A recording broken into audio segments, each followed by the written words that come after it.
Hadirin wal hadirat yang kami hormati, kini tibalah saatnya kita ikuti orasi ilmiah oleh yang terhormat Al-Mukarram Kiai Haji Abdurrahman Wahid, didahului dengan peresmian kampus Universitas Yudharta Pasuruan yang nanti didampingi Ketua Yayasan Darut Taqwa, Rektor Universitas Yudharta, perwakilan ulama Al-Mukarram Kiai Haji Zaki Ubed, dan Bapak Bupati Pasuruan yang dalam ini diwakili oleh Bapak Sekretaris Daerah Kabupaten Pasuruan. Disilakan.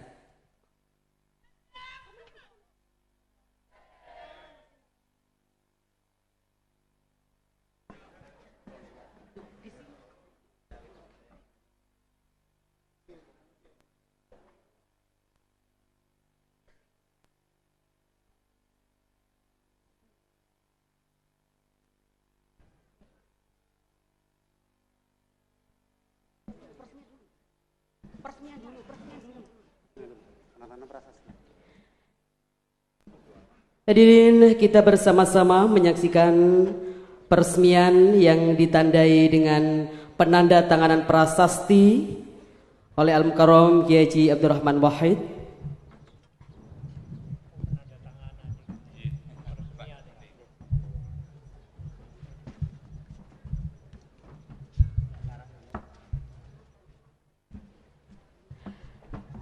Setelah penandatangan dilanjutkan dengan pemukulan gong oleh Al-Mukarram Kiai Haji Abdurrahman Wahid.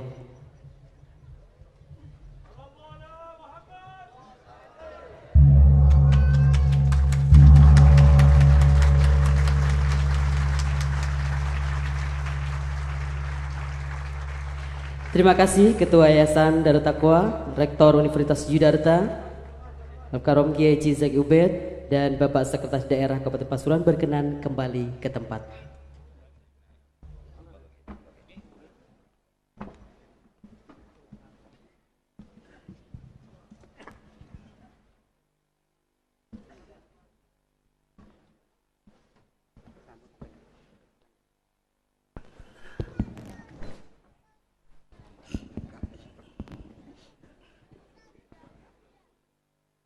Assalamualaikum warahmatullahi wabarakatuh.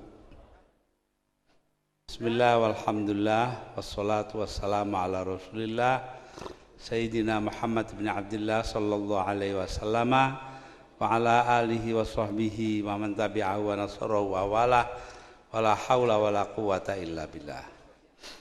Ulama'anal kiram, khususan Al-Mukarram Kiai Zaki Ubed, Al-Mukarram Kiai Abdul Manan, Al-Mukarram Kiai Soleh, Sahibil Bait, para pejabat pemerintahan khususnya Bapak Sekda yang mewakili Bupati, semua tenaga pengajar, mahasiswa dari universitas yang kita resmikan ini, hadirin wal hadirat. Saya datang ke sini baru kemarin, ada pondok ngalah. Ini saingannya pondoknya almarhum Kiai Hamid Kajoran, Magelang, yang namanya Pondok Pesantren Bodo. Sampai sekarang masih ada di bawah putra beliau Gus Bako Arifin. Para pemuka masyarakat, para hadirin dan hadirat, khususnya para mahasiswa, mahasiswi. Alhamdulillah pada pagi ini saya kemari menyaksikan dengan mata kepala sendiri, menyaksikan tok lo yang tidak lihat.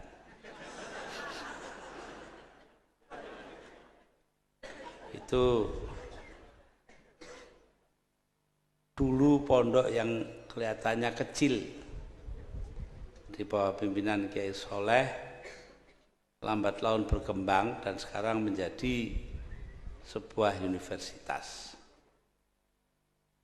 Saya kebagian dulu ke sini, nah sekarang ke sini lagi menyaksikan berdirinya atau berkembangnya sebuah STAIN, Sekolah Tinggi Ilmu Agama Negeri, Islam Negeri, menjadi sebuah universitas. Ini sangat menggembirakan.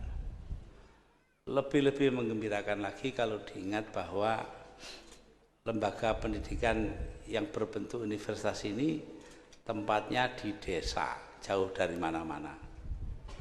Ini juga sesuatu yang harus diperhitungkan sebagai kelebihan. Lebih-lebih lagi bahwa ini adalah multi agama. Sesuatu yang saya perjuangkan seumur hidup. Nah ini ada romo, ada pendeta, ada yang lain-lain, Hindu segala macam itu. Insya Allah semuanya akan berkembang menjadi sesuatu yang memenuhi kriteria paling utama dalam Islam. Anfa'un nas khairun nas anfa'uhum linnas. Sebaik-baik manusia itu yang bermanfaat untuk orang lain. Nah, mudah-mudahan di sini ketemu manfaat itu. Tidak peduli siapa yang mau, dikatakan nas kok. Semua manusia loh kan. Jadi tidak peduli agamanya apa, asal usulnya bagaimana. Ini artinya disinilah demokratisasi itu dijalankan. Mengapa? Karena demokrasi itu pada dasarnya cuma mengenal dua macam sifat. Sifat pertama kedaulatan hukum. Jadi kalau hukum berjalan dengan baik, itu berarti sudah demokratis. Nah, kiainya ya tentu ikut hukum fikih, itu kan ya hukum juga. Yang kedua, perlakuan yang sama kepada sesama semua warga negara di hadapan undang-undang walaupun asal usulnya saling berbeda. Beda keyakinan, beda agama, beda ras, beda bahasa ibu, beda tingkatan ekonomi, ya beda apa sajalah. Jadi karena itu ya kita berharap mudah-mudahan lembaga pendidikan ini akan berkembang. Tadi kita dengarkan ayat Al-Quran, wa ma arsalnaka illa rahmatan lil alamin. Di beberapa buah tafsir, rahmatan itu bukan karunia, tapi dibaca silaturahimi, persaudaraan. Nah, mudah-mudahan di tempat inilah terjadi persaudaraan di antara sesama umat manusia. Alamin di sini ail bashar, manusia, bukannya kok isinya alam semua, bukan. Tetapi manusia, persaudaraan di antara sesama manusia. Ini wa ma arsalnaka illa rahmatan lil alamin. Disinilah terletak arti daripada lakum dinukum waliyadin. Bagi kalian agama kalian, bagiku agamaku. Tiap orang berhak mengikuti cara masing-masing. Beberapa hari yang lalu saya dapat kiriman CD compact disc dari Kiai Haji Ahmad Mustafa Bisri di Rembang. Isinya adalah tembang bahasa Tegal. Tembangnya siapa? Tembangnya seorang yang dianggap kejawen. Saya simpan di rumah. Saya tulis tulisan di koran. saya katakan bahwa saya dapati sangat terpengaruh. Mengapa? Karena betulnya kejawen dan orang seperti saya itu sama dalam hal kalau status itu semua sama banyak, saya kira sih tidak masalah. Tapi sama dalam hal keyakinan.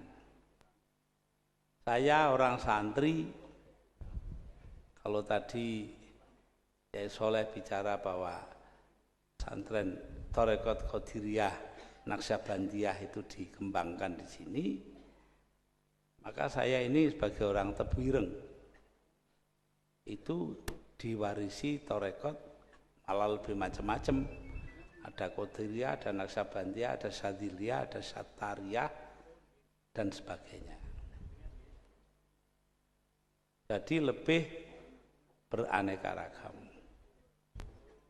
Tetapi satu yang saya tidak, yaitu ikut wahdatul wujud, wahdatul syuhud, sebuah aliran tarekat yang diajarkan oleh Ibnu Arabi. Kenapa? Karena saya tunduk dan menghormati syariat Islamiyah.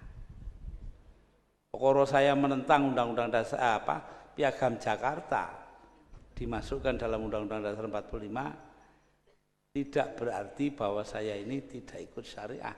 Syariah yang menetapkan, yang menjalankan masyarakat, bukannya negara. Ini kita harus jelas betul. Ini disahkan oleh Muktamar Nahdlatul Ulama di Banjarmasin pada tahun 1935, 10 tahun sebelum proklamasi kemerdekaan. Nah, jadi di situ diputuskan untuk menjalankan syariat Islamiyah atau ajaran agama tidak diperlukan negara Islam, titik. Ini ada di buku yang ditulis oleh Pendeta Einar Sitompul, dulu sekretaris Huria Kristen Batak Protestan, sekarang menjadi kepala Badan Litbang PGI, Persekutuan Gereja-Gereja Indonesia. Nah, dari sinilah bahwa Islam itu tidak harus formal. Ya seperti Kiai Soleh ini diwujudkan dalam bentuk lembaga pendidikan. Ini yang saya ikuti. Ketika PKB, Partai Kebangkitan Bangsa didirikan, itu ada seseorang membuatkan lagu Mars PKB dan himne PKB. Siapa yang buat? Seorang beragama Protestan bernama Alfred Simanjuntak. Itu saking adrenge kita ini, ya bermacam-macam asal usul lah. Nah, jadi di sini kita harus lihat bahwa masalah ini adalah masalah yang harusnya berjalan otomatis dalam kehidupan kita. Saya merasa berbahagia berada di sini karena melihat bahwa yang menjadi ajaran tadi almarhum yang disebut semua saudara sing nok pasar sing nok ndi dulur kabeh, ya itu sudah. Lah orang tua kita itu begitu kok pandangannya. Waktu saya kecil di Tebuireng itu saya tiap hari main-main di sebuah rumah di Cukir, kira-kira ya sekilo lah dari rumah saya di Tebuireng, yang punya orang Katolik. Saking dekatnya, akhirnya rumah itu jadi gereja. Dan kalau coro santrinya diwakafkan. Ya, lah iya, untuk kepentingan agama. Terus nggak tahu saya kenapa oleh pengurusnya dioperkan kepada Bapak Muhammad Yusuf Hasim, paman saya. Jadi rumah beliau saya tinggalnya di situ. Di Tebuireng itu kan kalau nemoni tamu. Nah, jadi di sini kita melihat bahwa ini sudah lama ada di kalangan kita, tidak ada masalah apa-apa. Karena itu kalau sekarang ada yang ributkan Islam dan Islam, saya terus terang saja bingung juga. Ada pesantren ngalah, itu kan bahasa Jawa toh. Pondok-pondok dulu itu bahasa lokal, enggak ada namanya pesantren ngene ngono itu ya. Pesantren Tebu Ireng, pondoknya Yai Manan, pondok Singosari. Sampai sekarang saya enggak tahu nama bahasa Arabnya. Iya. Oh, tahu-tahu setelah tahun 50-an itu loh. Pondok Bahrul Ulum, pondok Mambaul Ma'arif, pondok Mambaul Huda. Saya jadi bingung lah, kok cara Arab kabeh ini rek. Ya, ini artinya formalisasi, kesenangan untuk resmi dari kalangan kaum muslimin. Ini muncul karena apa? Karena kuatnya budaya Arab. Bukan karena agama, ini soal budaya saja. Sama dengan dulu bahasa Jawa, sekarang pakai bahasa Indonesia kan begitu tuh. Saya ingat dongengnya paman saya, putranya ada di sini dengan saya, Pak Abdul Karim Hashim, adiknya ya saya, numpak oplet. Di depannya ada orang bawa kurungan burung, tahun 30-an lah itu. Lalu beliau pikir mau nanya, ini burung apa ini? Ini, opo apa? Ini apa ketemu, tapi burung itu loh apa bahasa Indonesia. Akhirnya kalah karo wong Cina sandinge muni, ini peksi apa? Nah itu. Jadi karena itu kita melihat bahwa soal begini-begini kan soal anu saja, soal apa? Budaya saja. Beda memang budayanya. Ayah saya senangannya teori-teori kemasyarakatan dan kenegaraan Islam. Takonono Imam Syafi'i, Imam Hanafi soal beginian warak jawabnya. Adiknya Abdul Khalik Hashim senengannya tauhid. Buat sampai mencret takon tauhid dia jawab. Tapi adiknya Pak Abdul Karim Hashim itu senengannya adab, sastra Arab. Ya enggak apa-apa, memang bisanya cuma itu. Artinya yang Arab itu, sastra Inggris ya tangan kadung tuwek. Lah ya. Tapi tanya itu. Di rumahnya beliau itu ada Hamas satu Abi Tamam. Itu yang menunjukkan kesenangan beliau kepada sastra Arab. Sastra itu sangat kaya dan sinis. An-Nabi Ghadzubiani, penyairnya, mengatakan dia dikuyo-kuyo terus oleh para politisi. Akhirnya dia mengatakan, walasta bimustabiqin akhon la talumuhu ala syu'athin ayyur rijali muadzabu. Kau bukan orang pertama yang menyakiti saudaranya. Loh itu loh. Politisi senengane lah ngono.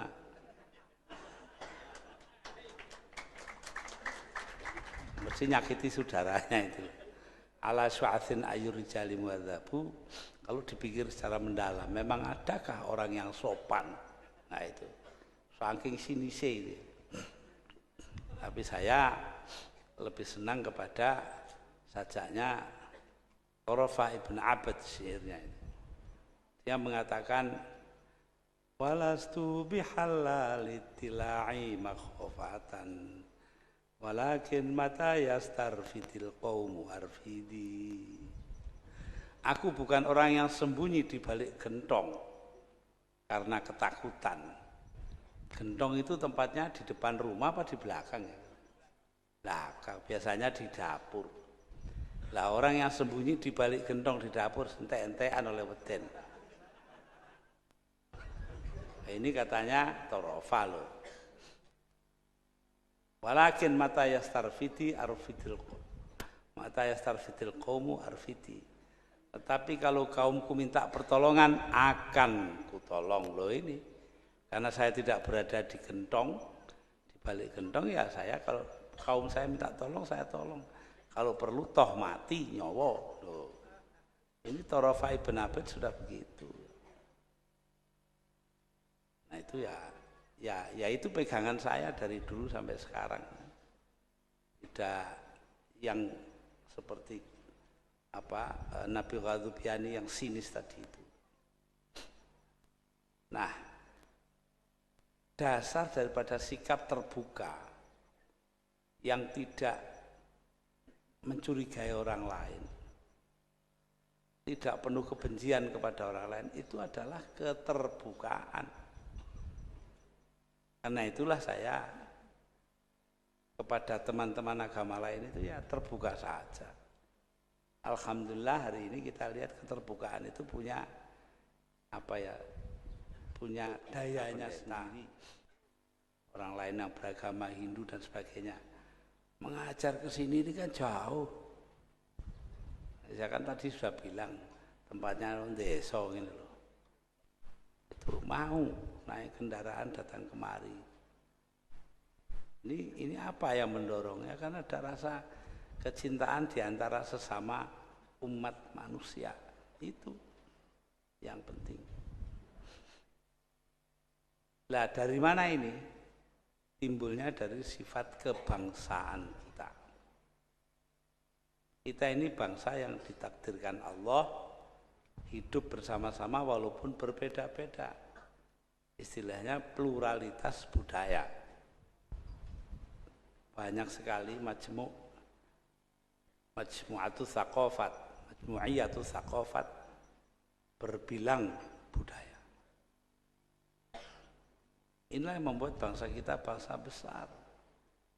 Katanya Bung Karno meminjam Ernst Renan, seorang filosof Prancis. Perbedaan itu, la différence est raison d'être d'une nation. Perbedaan itu adalah alasan berdirinya sebuah bangsa. Loh, alasan kita jadi bangsa yang satu, bangsa Indonesia itu kan karena perbedaan différence itu. Bukan karena apa-apa. Maknani bahasa saja beda-beda kok. Ada orang naik sepur kayak baru zaman dulu dari Gubeng Surabaya, kamar mandinya penuh orang, jadi dia tidak bisa buang air kecil. Di Kertosono takut dia kalau ditinggal kereta, tapi sudah sampai di Madiun tidak kuat, dia turun. Begitu kereta berhenti dia turun, lari ke belakang, belakangnya kereta api, dia jongkok kencing di antara dua rel itu. Ada pegawai stasiun datang, Pak, ambil nunjuk WC jauh gitu. Kalau kencing yang jauh sana, kita kan paham itu ya di WC gitu kan. Tapi orang itu lain pahamnya, masa dari Surabaya ke Madiun kurang jauh. Loh, kok kadar jauh aja loh, kok bisa berbeda penafsirannya itu. Padahal barangnya sama atau yang diomongkan, tapi lain beda. Berbeda-beda penafsiran. Inilah yang terjadi. Saya tidak masuk politik lah, soal PKB itu kan juga beda pengertian saja. Walaupun beda pengertian ya harus ada persamaan pemahaman. Jadi karena itu kalau kita melihat kepada agama kita itu isinya perbedaan tok. Inna khalaqnakum min dzakari wa untha wa ja'alnakum syu'uban wa qabaila lita'arafu. Inna akramakum 'indallahi atqakum. Sesungguhnya telah kuciptakan kalian menjadi perempuan, lelaki dan perempuan. Wa ja'alnakum, dan kujadikan kalian berbangsa-bangsa dan suku bangsa agar saling mengenal. Loh itu loh. Usulannya disuruhnya itu saling mengenal kok. Artinya buka universitas seperti ini kan. Inna akramakum indallahi atqakum. Urusan kamu di surga nanti itu atau di akhirat itu urusannya ketakwaan kamu kepada Allah tidak ada urusannya dengan soal-soal lain.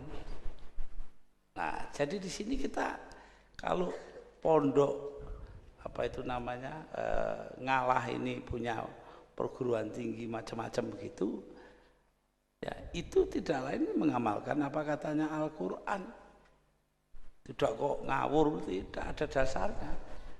Perkara diruya ini nggak tahu saya. Jangan ya ini tadi sudah bilang inna wa ma arsalnaka illa rahmatan lil alamin. Mungkin itu tok, mungkin juga tambah yang ini. Ya saya tidak tahu. Itu urusan dialah. Nanti itu sama dengan soal keuangan toh. Saya juga tidak boleh ikut mikir. Katanya dokter sampai tahun 2000 tidak boleh mikirkan uang. Oh gitu. Ya wis enggak wani. Nah, para hadirin dan hadirat, atas dasar inilah kita membuat lembaga pendidikan yang sekarang masih terasa unik, menyendiri. Tapi saya yakin dalam jangka panjang akan menjadi sesuatu yang biasa, akan menjadi apa yang dilakukan oleh kebanyakan orang di Indonesia. Kiai-kiai sendiri sudah begitu ulama itu. Yang tidak boleh di kalangan ulama itu kan sebetulnya pecah toh. Pecah saja. Ya. Pecah saja, tidak bisa lain lagi. Tafarruk, pecah. Dan tidak boleh itu. Kalau berbeda-beda monggo. Wa'tasimu bihablillahi jami'an wala tafarraqu katanya Quran. Berpeganglah kalian ke tali Allah dan jangan terpecah belah. Beda boleh, yang enggak boleh itu pecah. Karena itu tadi saya ke sini, saya mampir di Mbak Yu saya. Siapa Mbak Yu saya? Suson itu. Mbak Yu saya Suson itu ibunya Saifullah Yusuf. Boleh ribut tapi ya seduluran harus tetap. Seduluran harus tetap. Tapi perkara nanti bagaimana tuh itu nanti ada permintaan dari Pak Hashim Muzadi untuk ketemu saya. Saya bilang, itu aja pakai minta. Dilihat saya ada di kantor, datang, saya ini lantai 1, dia lantai 5. Selesai. Tapi kalau saya suruh ngakoni sebagai ketua ya nanti dulu. Loh. Jadi belum tentu hubungan baik itu harus merubah pendirian kita. Nah, bagi saya NU ini haruslah jujur, itu aja yang paling pokok. Ya, itu. Nah, kalau warganya saja harus gitu, apalagi pimpinannya kan begitu tuh. Ya karena itulah saya terus terang saja kita harus memelihara persaudaraan dan menjaga pluralitas. Dan di sini perguruan tinggi dan saya yakin juga Pondok Ngalah itu sudah melakukan sesuatu yang benar. Bahwa ini dibuat tanpa bantuan siapa-siapa itu harus kita hargai sekali. Saya ini di mana-mana ketemu selalu mengeluhnya orang itu pemerintah tidak bantu. Lah padahal mestinya tidak dibantu pemerintah kok jadi, itu kan harus bangga. Tidak kuali. Tanya Kiai Zaki Ubed itu. Jadi loh pondoknya di tengah kota. Enggak, pondok tengah kota itu paling susah di dunia itu. Saya rasakan sendiri. Nah, jadi karena itu ya kita melihat bahwa apa yang dirintis di sini adalah sesuatu yang sangat berharga. Nah, tugas kita ini kalau dipikir betul ya, adalah tugas untuk menjadikan manusia ini hidup pertama demokratis, yaitu berdasarkan kedaulatan hukum dan mempunyai perlakuan sama kepada setiap warga negara terlepas dari perbedaan-perbedaan mereka. Yang kedua, menciptakan keadilan dan kemakmuran sekaligus. Adil tok ndak pakai makmur negara komunis. Makmur tok ndak pakai keadilan negara kapitalis. Lah Indonesia ini ma baina wa baina. Nah itu ya begini ya ndak begitu. Tapi separuh-separuh lah. Nah, ya dulu ini bapak-bapak yang beragama lain perlu saya ceritakan bahwa saya dulu itu kalau pidato wong beling ya selalu bilang Indonesia ini bukan negara teokratis, negara Islam. Juga bukan negara sekuler karena agama punya peranan. Jadi bukan sekuler, bukan teokratis. Artinya Indonesia ini negara yang bukan-bukan. Nah ini ya Pak lu mau belingkon pidato salah sing ngakon. Nah para hadirin hadirat ini saja yang sebetulnya menjadi inti kita, keadilan, kemakmuran, demokrasi. Ini yang persatukan kita, bersamakan kita. Satu yang ingin saya rembuk di sini, saya kemukakan. Banyak pertanyaan kepada saya, Pak, di kampung saya ada gereja. Ya baik toh. Enggak Pak, itu orang Kristen itu lebih. Cuma 30 orang saja, 40 orang saja bikin gereja. Nanti ada lagi bikin gereja lagi. Saya bilang, lah inilah bedanya Islam dan Kristen. Orang Islam itu sing Muhammadiyah, sing Syiah, sing Sunni, sing NU. Barangkali itu bisa duduk di masjid yang sama, sholat dengan imam yang sama. Itu loh. Karena liturginya itu tidak beda satu sama lain. Paling yang beda ya cuma khutbahnya. Gitu. Ada orang sarang di pantai utara Jawa Tengah itu. Punya anak dipondokkan di Mekah zaman dulu. Dia juragan perahu untuk mondokkan anaknya, tiap tahun dia jual perahunya. 5 tahun anaknya pulang karena bapaknya gantian perahu. Lah begitu pulang disuruh khutbah Jumat. Alhamdulillah, biasa ini Muhammadiyah ini. Si cidok kan gitu tuh. Alhamdulillah, NU ini loro. Alhamdulillah, lah kok telu. Alhamdulillah 4, bingung dia orang tuanya. Alhamdulillah 5, bangkit bapaknya bangun. Kurang ajar, perahu 5 kamu tuker. Alhamdulillah 5.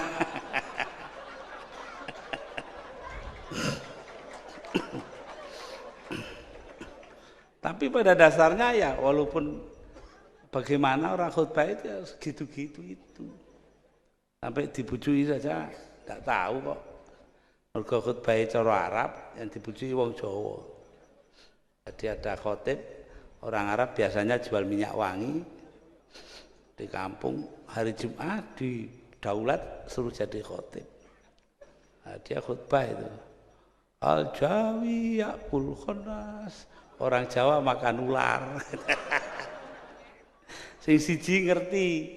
Wong Jawa ini lungguh depannya khotib itu terus jenggelek gini loh. Lah apa muni ini? Jare sing khotib iku khotib palsu ini katanya. Li khamsun. Ana salasun wa anta isrun. Saya akan dapat 50.000. Saya 30, kamu 20. Terus yang jamaah tadi itu ngerti cara Arab, radhiyallahu anhu.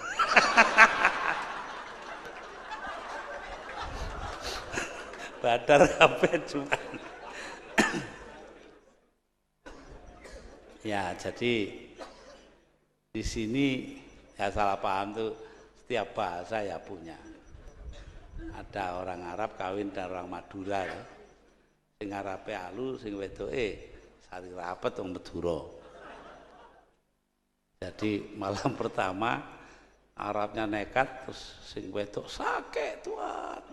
Wong Purwosari kan tahu tuh sakit itu sakit. Katanya si suaminya, wallahi anak Arab tulen bukan seke.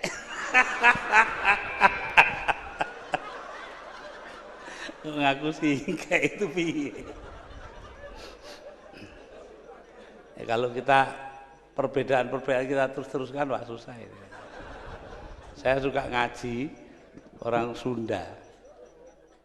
Orang Sunda itu di stasiun Cirebon lama nunggu di depan WC kakus. Dibuka orangnya keluar dari dalam sambil masang celonanya keluar. Lah si Sunda ini kan orangnya halus. Atos, maksudnya atos itu sudah gitu. Si Jawanya salah paham. Oh atos mencret toh.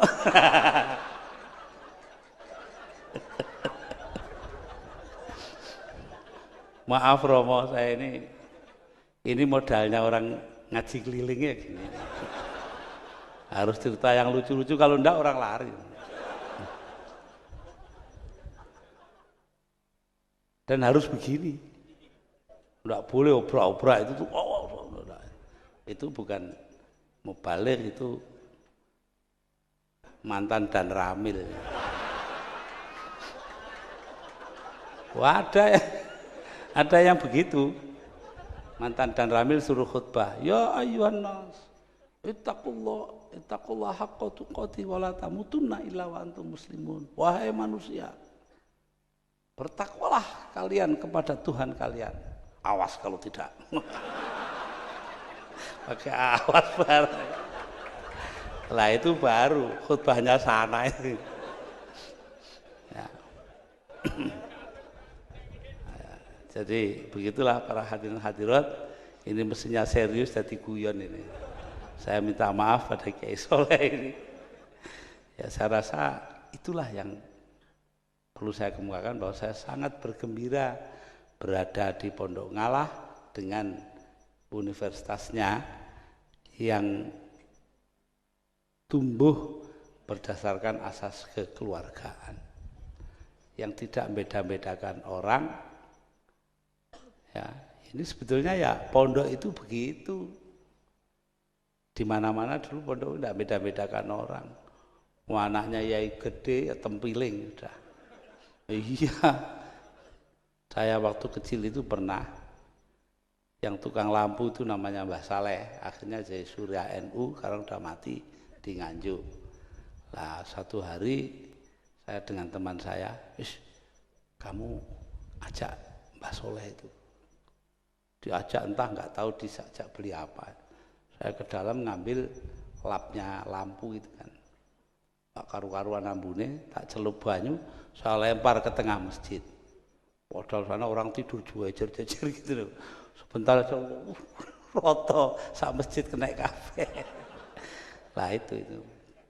Jadi persamaan sampai kepada gangguan saja ya sama. Ya memang begitu, itu gunanya supaya orang tidak bosen. Saya itu pernah ngaji posoan di Masjid Tebuireng. Saya lihat ngantuk semua bulan puasa itu. Saya bilang, konco ini orang Jawa itu, wong Jawa itu senengane dot didadekno lam. Contohnya murtadho dadi murtala. Ramadan dadi ramlan, fardu dadi perlu, sampai wadu itu loh tempatnya air bekas wudu namanya wulu. Loh, sopo sing ngeruh asale suru untuk nyendoki bubur itu loh. Semua mikir sudu, rudu, wah sembarang kali terus. Sudah 5 menit diem saja saya. Piye kata gue? Suruh asalnya ya godong gedang. Mana ada suruh dari plastik, kan tidak ada. Ya inilah wong pondok itu harus gitu ini Romo. Ya, terpaksa. Nah, dalam kita bergembira seperti ini, dan mengingat bahwa tugas kita itu adalah menciptakan persaudaraan. Arahnya itu ya kalau dirumuskan dong, saya ini wong NU ya, yaitu ila'i kalimatillahillati hiyal ulya, itu saja. Tujuan kita itu meninggikan nama Allah yang sudah agung lah itu. Kalau ada yang punya tujuan lain untuk kemuliaan diri sendiri itu ya tidak begitu tepat lah. Tapi justru kalau kita ini bekerja untuk Allah semata-mata, seperti yang dilakukan Kiai Soleh dengan perguruan tinggi dan pondoknya, itu pertama akan diterima dengan baik oleh Allah, kedua membawa kenikmatan bagi warga masyarakat umumnya, dan yang ketiga memajukan Indonesia, tanah air kita. Itu aja. Di situ aja. Lah gedung, lah inilah itu semua kan hanya sarana saja. Saya nggak tahu rektornya di sini siapa.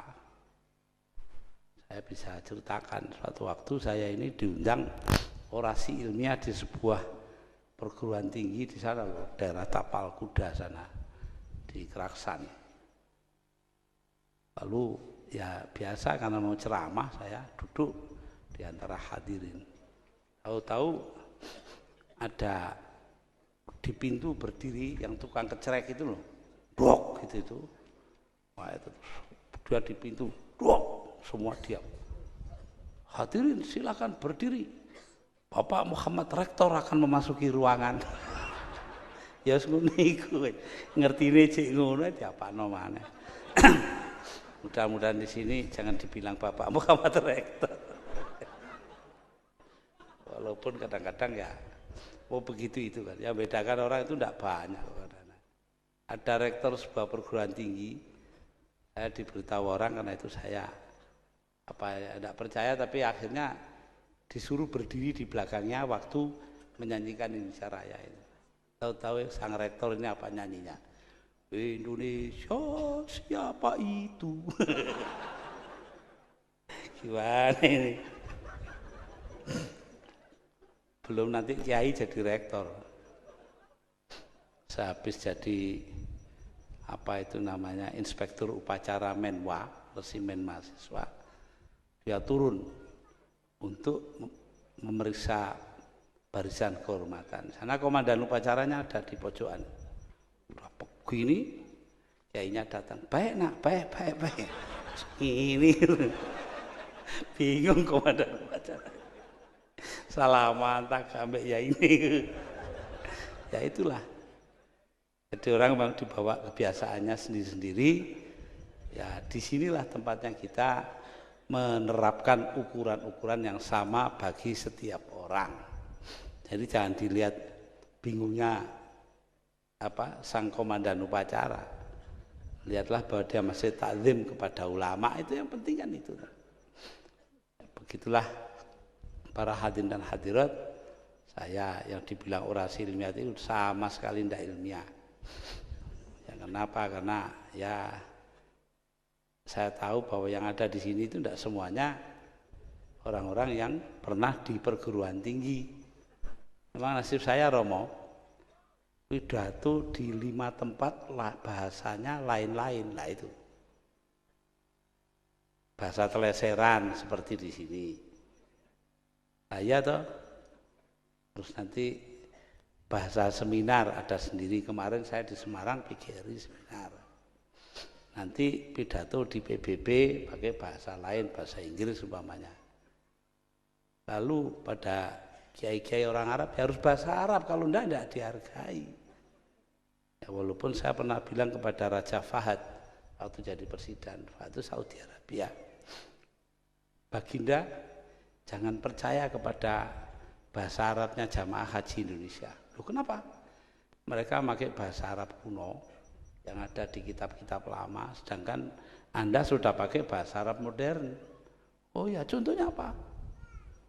Seorang kiai, ya, syekh dari Indonesia pergi haji, habis taruh barang-barangnya dengan pembantunya dia keluar.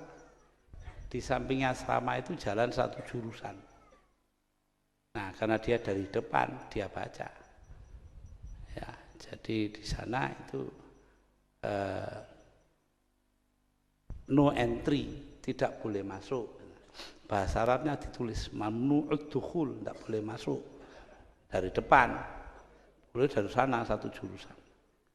Kata kiainya ini kepada pembantunya karena dia nggak ngerti bahasa Arab sekarang. Orang sini. Kenapa? Karena dukhul itu kalau di kitab-kitab lama itu hubungan seksual suami dan istri. Lah di situ kok mamnu dukhul dilarang dukhul. Orang sini keterlaluan. Loh, kenapa? Masa begitu kok di jalan?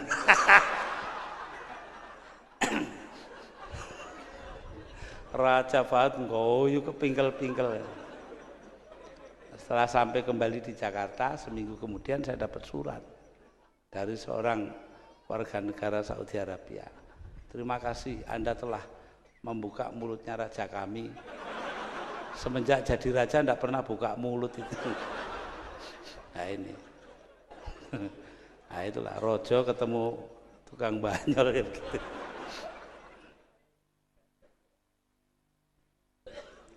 Nah, karena di hadapan Romo, saya tidak tahan terpaksa menceritakan yang ini belakangan ini sebagai penutup. Beberapa bulan sebelum wafatnya, Istri Paus datang ke New York di Amerika Serikat. Sore-sore dia naik mobil di pinggir kota kan sepi. Dia bilang kepada supir, "Supir, berhenti. Anda pindah ke belakang, saya ingin belajar nyetir." Umurnya 84 tahun. Jalan saja setengah mati, nyetir. 2 menit masuk Solokan. Polisi datang, ngomong, urusi semuanya beres. Ya tidak kecelakaan, pelan aja. Dia telepon tuh polisi itu pada komandannya. Dan saya ini lagi ngurusi orang penting kecelakaan. Siapa? Presiden? Bukan. Wakil presiden? Bukan. Menteri? Bukan. Senator? Bukan. Gubernur? Bukan. Wali kota? Bukan. Siapa? Nggak tahu. Supirnya saja Paus. Sing diurusi kita malah supir sih nak buri.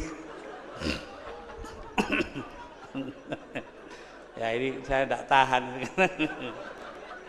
Di hadapan pastor ya saya terpaksa cerita. Demikianlah para hadirin, kalau diterus-teruskan tambah tidak karu-karuan.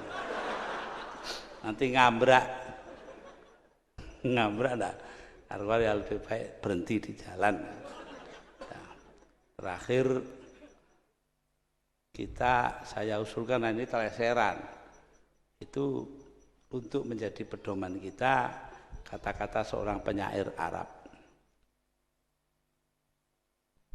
Waladatka ummuka ya ibna Adam bakiya wan nasu haulaka yadhaku nasurura faj'al li nafsika antakuna idza bakau fi yaumi mautika dhahikam mazrura.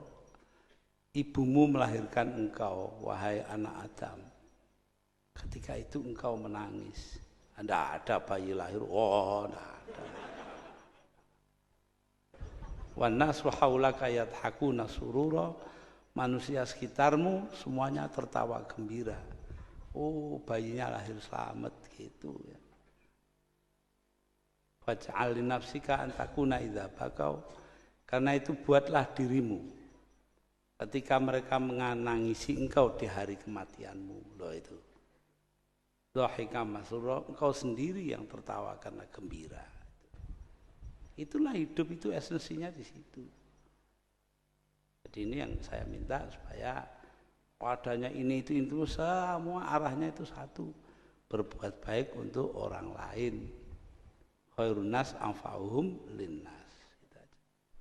Saya rasa demikianlah yang perlu saya kemukakan, karena memang saya kemari ini untuk ada hal lain yang ingin dilakukan, yaitu untuk ikut di dalam pertemuan silaturahmi antara sesama kiai. Ini kalau disuruh nutup itu bingung ya. Kenapa? Karena NU itu dulu miliknya kan wabillahi taufik wal hidayah. Sekarang dipinjam Golkar. Susah setengah mati saya nih. Ahmad Abdul Hamid almarhum dari Kendal itu mencarikan gantinya, wallahul muwaffiq ila aqwamit thoriq. Sekarang di mana-mana wong NU begitu. Tapi saya ini cengkal, saya tidak mau gitu ya. Tambah ya lah wis.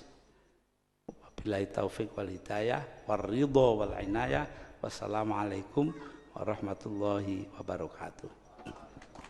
Hadirin, pada akhirnya agar negara Indonesia tercinta ini tetap aman, tiada aral yang melintang demi menuju baldatun thayyibatun wa rabbun ghafur, diakhiri dengan pembacaan doa oleh Al-Mukarram Kiai Haji Abdurrahman Wahid yang didampingi Kiai Haji Muhammad Soleh Barudin, Kiai Haji Abdul Manan dan para tokoh agama masing-masing. Kami persilakan Romo Irwanto dari Kristen Katolik, Bopo Yudi dari Konghucu, dan Pendeta Lantu dari Kristen Protestan berkenan mengambil tempat.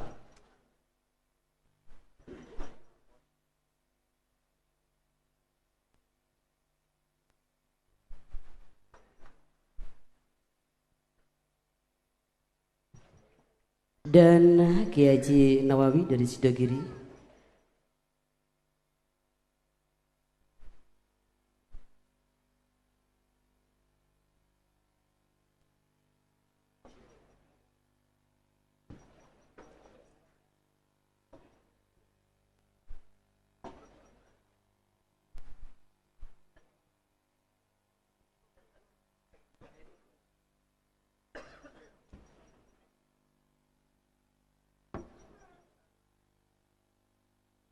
Pembacaan doa dipimpin langsung oleh Al-Mukarram Kiai Haji Abdurrahman Wahid. Wong NU tidak kaget ini. Mari kita doa ini yang mengajarkan Sunan Ampel 500-an tahun yang lalu, dan kemudian diambil oleh mbah saya Kiai Haji Muhammad Hasyim Asy'ari Tebuireng. Pendek saja diambilkan dari Suratul Kahfi. Akan saya bukan sini karena saya tidak seperti Cak Zaki bisa ndungo panjang saya ya. Gitu itulah. Gak iso ndungo, tekun ndungo. La hadrat Nabi Mustafa Muhammadin sallallahu alaihi wasallam. Fatihah.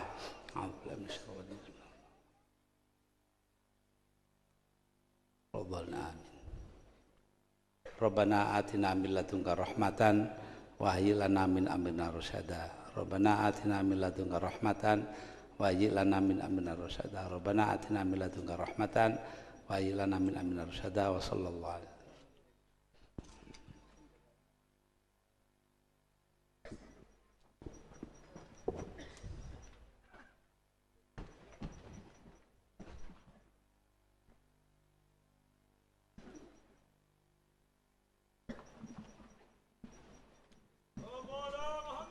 Hadirin, dengan berakhirnya pembacaan doa bukan berarti usai pada siang hari ini, namun melainkan masih ada acara dan saat lagi kita beramah tamah sambil menikmati hidangan santap siang bersama.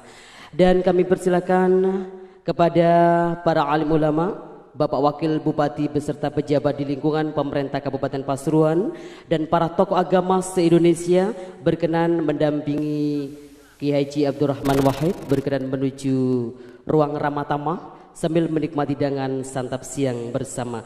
Dan untuk Bapak Ibu undangan yang lainnya dipersilakan untuk tetap tinggal di tempat. Saat lagi petugas akan menghantar hidangan santap siang di hadapan Bapak Ibu semuanya sambil menikmati hiburan kontemporer dari Pondok Pesantren Ngalah, Kecamatan Purwosari, Kabupaten Pasuruan. Disilakan.